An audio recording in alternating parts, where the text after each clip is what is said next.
हरे कृष्ण, राधे राधे.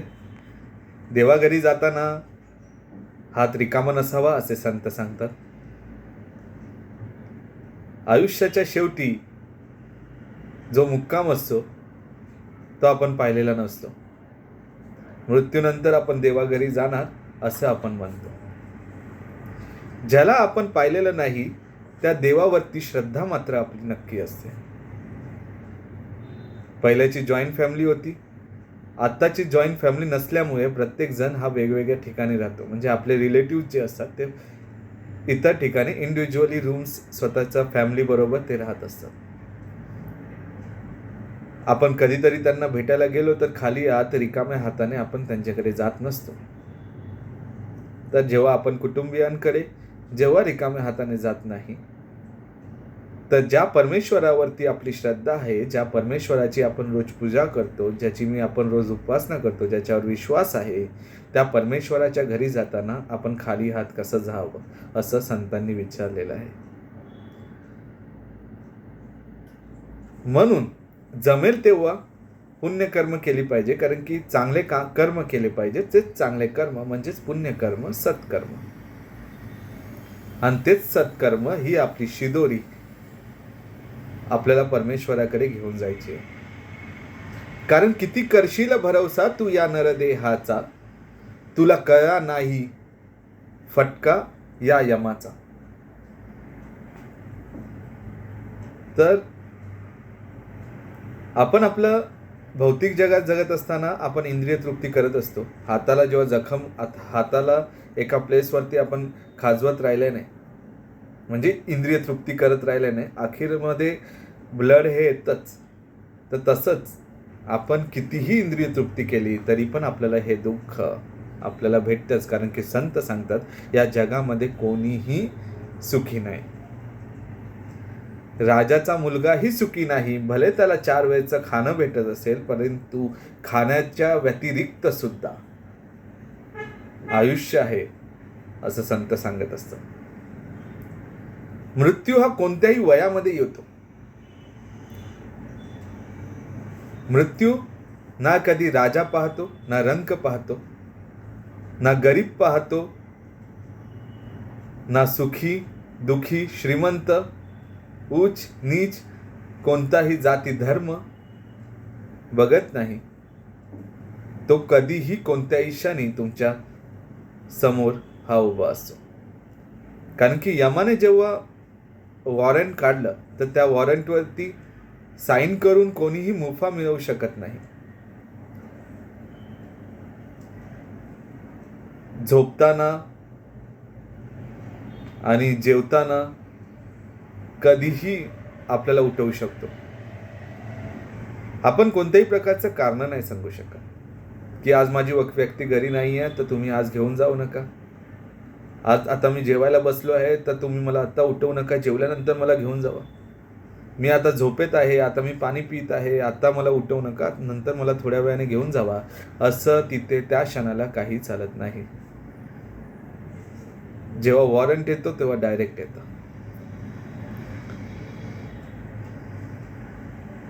तर आपण लंडन अमेरिकेला जात असताना आपण करन्सी जवळ बाळगतो.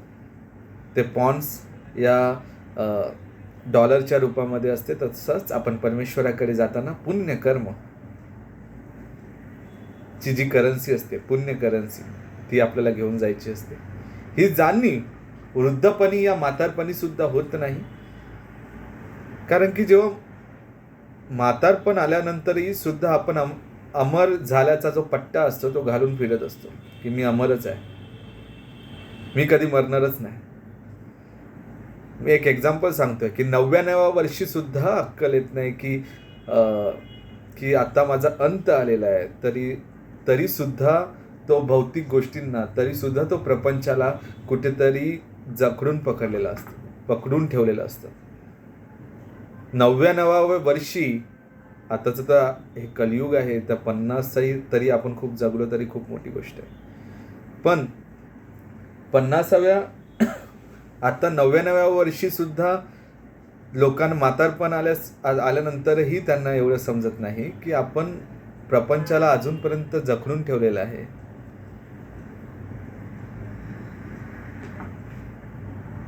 प्रपंचात अजूनही त्यांची इंद्रिय तृप्ती करण्याची म्हणजे जी उत्साह असतो तो गेलेला नसतो. शरीर खचलेलं असतं, हातपाय खचलेले असतात, बोलता येत नसतं, तरी सुद्धा त्यांना वाटत नाही त्या क्षणाला. आणि त्या क्षणाला हरिनाम घेऊन पण फायदाच नसतो, कारण की हातपाय खचलेले असतात, जीभ चाचपडत असते, हातापायाची शरीराची शक्ती कमी झालेली असते, डोळ्याची नजर कमी झालेली असते, कानाचं श्रवण करण्याची जी तीव्रता असते ती कमी झालेली असते, आणि त्या क्षणाला हरिनाम आणि उपासना घेणं शक्य होत नाही. तीर्थाटनाला या त्याच्यासाठी वेळ घालवण्यासाठी आपण एका जागेवरनं दुसऱ्या जागेवर जाता येत नाही, गुडघे दुखत असल्यामुळे एका जागेवर दुसऱ्या जागेवर जाऊ शकत नाही. तर हरिनाम ही वृद्धपणी करण्याची गोष्टच नाही आहे.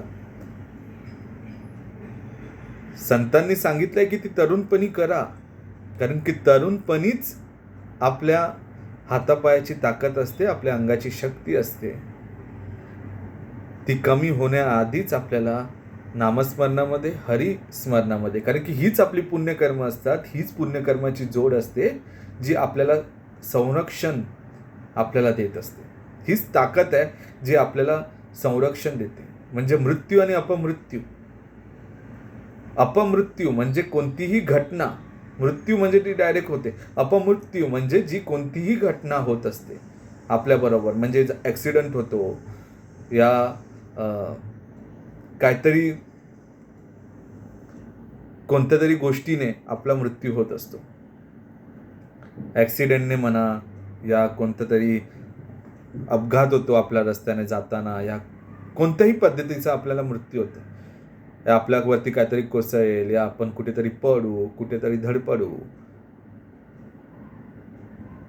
कोण पॉयझन पिते, काय कोण काय करतं. तर ते पॉयझन पिताना काहीतरी तो अपमृत्यू झाला. कारण की तो पॉयझन का पितोय? कारण की त्याला काहीतरी प्रॉब्लेम असेल, या काहीतरी त्याची मेंटॅलिटी, मन अस्वस्थ असेल. एकदा फिजिकल अस्वस्थ असेल तरी चालतं, पण मन अस्वस्थ असेल तेव्हा या प्रकारचा तो डिसिजन घेतो. तर ते प्रॉब्लेम्स थांबवण्यासाठी, ते अपमृत्यू थांबवण्यासाठी, तेच ॲक्सिडेंट थांबवण्यासाठी, त्याच्यासाठी पुण्यकर्माची जोड ही याची आवश्यकता असते. त्यामुळे पुण्यकर्म म्हणजे काय, तर चांगली कामं म्हणजे काय, तर चांगली कर्म म्हणजेच आपण हरिनामामध्ये आपला जास्तीत जास्त वेळ आपण त्यामध्ये द्यावा. प्रपंचासोबतही हरिनामामध्ये आपण जास्तीत जास्त वेळ द्यावा. तर आपला जो प्रपंच आहे तो पण सुरळीत चालेल, आणि अध्यात्म आहे तो पण सुरळीत चालेल. पण आपल्याला वेळ द्यायला हवा. अजगर बेडकाला गिळतो आणि बेडूक आपला मासे खाण्यामध्ये मग्न असतो. तसंच आपण या भवसागरामध्ये गुरफटत चाललेलो आहे, आपण या संसारामध्ये गुरफटत चाललो आहे, आणि संसार आपल्याला घेण्याचा प्रयत्न कधी करतोय ते आपल्याला समजतच नाहीये. पण आपण आपली इंद्रिय तृप्ती करणं सोडत नाहीये. आपल्याला माहिती आहे की ही इंद्रिय तृप्ती केल्यानंतरही आपल्याला दुःखच होत आहे. आपण कितीही साठवण करून ठेवली, नोकरी करून आपण कितीही साठवण करून ठेवलेली आहे, पैसा साठवण करून ठेवलेला आहे, घर, बंगला, गाडी सगळं काही बनवून ठेवलेलं आहे, पण जे आयुष्याच्या शेवटी म्हातारपणी जेव्हा आपण पाठीवळून पाहतो तेव्हा आपल्याकडे काहीच नसतं, आणि आपण सगळं काही गमावलेलं असतं. फक्त भले आपण खूप काही कमवलेलं असतं, पण जाताना आपल्या हातामध्ये काहीच नसतं. तरी सुद्धा आपल्याला अजून हवं असतं त्या क्षणाला सुद्धा. जसं की राजकारणी आहेत, कलावंत आहेत, कारण की मृत्यू ही अशी, म्हणजे मृत्यूबद्दल सांगायचं तर राजकारणी आहेत आणि कलावंत आहेत. आत्ताचे तुम्ही कलावंत बघतात की किती कलावंत हे तरुणपणी ऑफ झालेले आहेत हृदयविकाराने. तर मृत्यूचं काही सांगता येत नाही. यमराज जेव्हा येतो तेव्हा तो डायरेक्ट वॉरंट घेऊन येतो, आणि तो कधी घेऊन जाणार आहे तो कोणतंही कारण ऐकत नाही, आणि तो डायरेक्ट घेऊन जात असतो. तर त्याला म्हणतात अपमृत्यू. जी सडनली जी गोष्ट होते आपल्याबरोबर, जी दुर्घटना होते सडनली, तो असतो तो अपमृत्यू. तो त्यांच्याबरोबर झालेला आहे. जे तरुण पिढी आहे ते ऑफ झालेले आहेत, कारण की तो अपमृत्यू आहे. कारण की पुण्याचा साठा कुठेतरी कमी होता. आपण फक्त पैसे रेसमध्येच आपण लागलेलो आहोत, की त्याच्याकडे केवढं आहे, त्याच्याकडे केवढं आहे, आपल्याकडे कमी आहे. ओके, तर त्याच्यामध्येच पण आपण आपला अंत बघत नाही आहे. आपल्याला या अपमृत्यूशी, या पुढे होणाऱ्या प्रॉब्लेमशी जर आपल्याला आत्ताच सांभाळायचं आहे, तर आपल्याकडे पुण्याचा साठा असणं फार गरजेचं आहे. तर पुण्याचा साठा म्हणजेच श्री चैतन्य महाप्रभूंनी सुद्धा एक सोपं भजन मार्ग, कीर्तन मार्ग, हरिस्मरणाचा मार्ग आपल्याला दिलेला आहे, की हरिस्मरण करा तुम्ही ज्या देवाचं करतात. कारण की संत एक, गुरु एक आणि देव एक. एकच असला पाहिजे. 33 कोटी देव आहेत म्हणजे 33 कोटी देवाचं नाही करायचं. तुमचं गुरु, तुमचे संत आणि तुमचं देव हा एकच असला पाहिजे. तुमचं नामस्मरण पण एकच असलं पाहिजे. मी ओम नमः शिवाय पण म्हणतोय, मी हरे कृष्णा पण म्हणतो आहे, आणि मी सगळ्या देवांची एकत्रपणे नाव घेत आहे, तर ते तसं चालणार नाही. तर एकच नाम असणं फार गरजेचं आहे. तुमच्या गुरूंनी तुम्हाला जो गुरुमंत्र दिलेला आहे तो असणं फार गरजेचं आहे. नाहीतर ती ब्राह्मणाची बोट असते आणि तो 33 कोटी देवांचं नाव घेतो आणि ती बोट बुडताना त्या 33 कोटी देव येईपर्यंत ती बोट बुडून जाते. पण जो दुसरा ब्राह्मण असतो तोही एका बोटीवरती असतो, तो एकाच शिवाची प्रार्थना करतो, शिव लगेच येतं. ओके, कारण की त्याने फक्त एकाच देवाचं नाव घेतलेलं असतं. पण इकडे त्याने 33 कोटी देवांचं नाव घेतलं, मग 33 कोटी देव येईपर्यंत तो बुडलेला आहे. तर मग तुम्ही विचार करा की एकाच देवाचं नाव घ्या आणि एकच गुरु करा. म्हणून संत सांगतात की एकच गुरु, एकच देव आणि एकच नाव तुम्हाला घेतलं पाहिजे.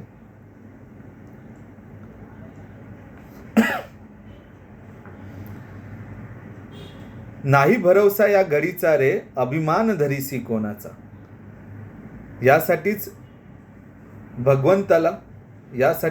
भगवंताला तुम्ही प्रेम प्रदान करा आणि जेवढं होईल तेवढी तुम्हाला उपासना ही केली पाहिजे, ज्याच्याने तुमचं जे पुढचे प्रॉब्लेम्स आहेत, या तुम्ही आता पण आपण पण खूप साऱ्या गोष्टीने सफर करतो. आपल्याला दिवसेंदिवस आपल्याला काही आपण फावळा वेळ, कोरोनाच्या काळात तर आपण खूप वेळ घालवलेला आहे एकट्यामध्येच. तर आपलं थोडंफार माइंड फ्रस्ट्रेट असतं. आपल्या आजूबाजूला म्हणजे मोबाईलमध्ये आपण जास्तीत जास्त करून वेळ घालवण्याचा प्रयत्न करतो. आपण आपली पुस्तकं वाचत नाहीत, आणि पुस्तकं वाचली तरी लोक काल्पनिक पुस्तकं वाचतात. ओके, तर खूप एक छान असं पुस्तक आहे, आणि पुस्तकच नव्हे तर ते आपलं शास्त्र आहे, पण लोक त्याला फक्त एक निव्वळ पुस्तक मानतात. ओके, आणि ती भगवद्गीता जी आहे, म्हणजे तुम्ही खरंच याला जेव्हा आपल्या आयुष्यामध्ये आणाल तेव्हा सगळं तुमचं अर्धे प्रॉब्लेम्स तुमचे शॉर्ट आउट होतील. हे वाचल्यानंतर तुम्हाला बरं वाटेल. मला माहिती आहे की प्रॉब्लेम्स जेव्हा लाईफमध्ये असतात तेव्हा आपल्याला काय सुचत नसतं, कारण की चारी बाजूंनी आपल्यासमोर प्रॉब्लेम्स उभे असतात आणि आपल्याला हे वाचण्याची तेवढी ताकद नसते. काय वाचणार, मनच नसतं तेव्हा. पण मन नसेल तेव्हाही वाचावं, मन नसेल तेव्हाही नामस्मरण करावं, कारण की त्याचंही म्हणजे आपण एका जागेवर बी पेरलेलं आहे जमिनीमध्ये, तरी कारण की कोण म्हणतं की अरे मन नाही तर कसं आपण नामस्मरण करू शकतो.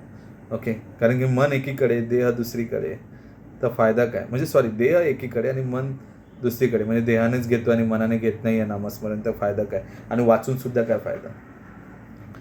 पण एका जागेवर जमिनीवरती बी पेरल्यानंतर बियामध्ये म्हणजे पाणी टाकलं तर झाड हे होणारच आहे. तर ते झाड म्हणजे कितीही पाणी टाका तरी ते झाड उगवणारच आहे. तर तसंच आहे, आपण भगवद्गीतेचं पाणी कितीही आपल्या डोक्यामध्ये टाकलं तरी ते कुठे ना कुठे न कळत तरी टाकलं तरी ते त्याचं ज्ञान हे वाढणारच आहे, त्याची उन्नती ही वाढणारच आहे. त्याच्यामुळे अशा वेळी तुम्ही आपल्याला काल्पनिक गोष्टींकडे लक्ष द्यायचं नाही आहे. स्पायडरमॅन, बॅटमॅन आणि हॅरी पॉटर अँड ऑल हे सगळे बुक्स वाचण्यापेक्षा जे घडून गेलेलं आहे, जे शास्त्र आहे ते आपण वाचलं तर किती आपल्यावरला त्याचा योग्य मार्ग आपल्याला त्याच्यातून सापडणार आहे. ते सगळं वाचून आणि कॉमिक्स बुक्स आणि इतर बुक्स वाचून आपल्याला त्याच्यातनं मार्ग सापडणार नाही आहे. ते हे सगळं वाचण्याने आपल्याला भले तुम्ही देवाचं करत नाही आहे, चला देवाचं भले तुम्ही करत नाही आहे, तुम्ही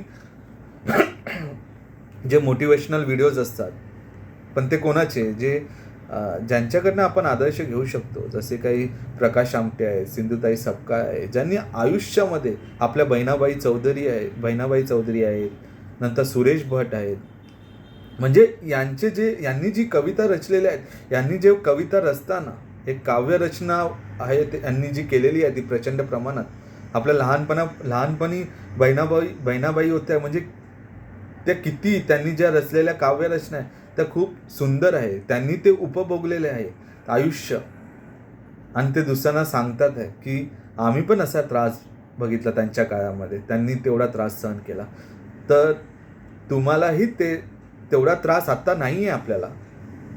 ओके, कारण की आत्ताचं आधुनिक आहे, म्हणजे मॉडर्न एज आहे, तर आपल्याला तेवढा त्रास नाही आहे. तर सुरेश भटांच्या पण किती सुंदर ओळी आहेत. तर ते आपली जी संस्कृती, आपली परंपरा आहे, आपले जे मोठमोठे काव्य ज्यांनी रचलेले आहेत त्या लोकांना आपल्याला पुढे करायला हवं. सुरेश भटांच्या यांच्यावरती सक्सेस या गोष्टीवरती त्यांनी खूप सुंदर लिहिलेलं आहे की फुलांच्या पायदाण्यावरनं चालताना काटे हे बोचणारच, कारण की काट्यांना फक्त बोचणं माहिती आहेत, वेदना नाही. म्हणजे जे आयुष्याच्या रस्त्यावरती हे काटे असणारच आहेत आणि हे काटे आपल्याला सारखे बोचणारच आहेत, तर वेदना नाही. म्हणजे किती बारीक सारीक गोष्टी त्यांनी या कवितेमध्ये सांगितलेल्या. त्यांची दुसरी कविता आहे, आसवांनो माझी या डोळ्यातून वाहू नका, अंतरीच्या वेदना साऱ्या जगा धावू नका, हासते आयुष्य माझे पाहुनी माझी दशा, तुम्ही सुद्धा पाहुनी हसू नका. तर आता हे मी जास्त वाढवत नाही, आणि कारण की याचं विश्लेषण देईपर्यंत खूप वेळ जाईल, तर तुमच्यावरती आहे. तर नक्की भगवद्गीतेला आपल्या आयुष्यात आणा. आणि मी आणलं, माझं आयुष्य चेंज झालं, म्हणून मला वाटतं की माझ्या मित्रांची पण आणि माझ्या पूर्ण सहकुटुंब सहपरिवार आपण खूप असे म्हणजे भगवद्गीता आपण खूप डिस्ट्रीब्यूट केलेले आहे. ज्यांना खरंच वाचण्याची तळमळ आहे त्यांनी नक्की मला कॉन्टॅक्ट करा. मी नक्की तुम्हाला ही भगवद्गीता तुमच्यापर्यंत पोचवेन. आणि खरंच तुमच्या आयुष्यात मी तर चेंज करणारा नाही आहे कोण, पण कृष्ण हे तुमची लाईफ नक्की चेंज करणार. कारण की याचं महत्त्व फक्त जो वाचलं आहे त्याला माहिती आहे, कारण की ही फक्त वाचण्यासाठी नाही आहे. ओके, ही आपल्या आयुष्यामध्ये पूर्णपणे आपल्या आयुष्यात ही उतरवण्यासाठी आहे हे पुस्तक. हे फक्त पुस्तक नाही आहे, हे फक्त वाचनकाराला फक्त हे पुस्तक वाटेल, पण भक्तांसाठी हे फक्त पुस्तक नाही आहे. ओके, तर नक्की तुम्ही याच्यामध्ये जाती धर्म कोणताही काही संबंध नाही. याच्यामध्ये त्याचा काही मेन्शन पण केलेलं नाही की हा जातीचा तो धर्माचा, हा देव तो देव असं काही नाही सांगितलेलं. सोपा मार्ग सांगितलेला आहे. ते फक्त हरिस्मरण, सकाळी उठल्यापासून ते रात्री निजेपर्यंत हरिस्मरण, वाचन, श्रवण आणि कीर्तन म्हणजेच भजन. तर हरे कृष्ण, राधे राधे. तर हरिस्मरणाच्या जी बँक आहे त्या बँकेमध्ये हरिनामाच्या रूपामध्ये पैसे जमा करा, आणि हेच हरिनामरूपी पैसे आहेत, ते तुमच्या पुढच्या जीवनामध्ये तुम्हाला फार उपयोगी पडणार आहेत. तर हरे कृष्ण, राधे राधे.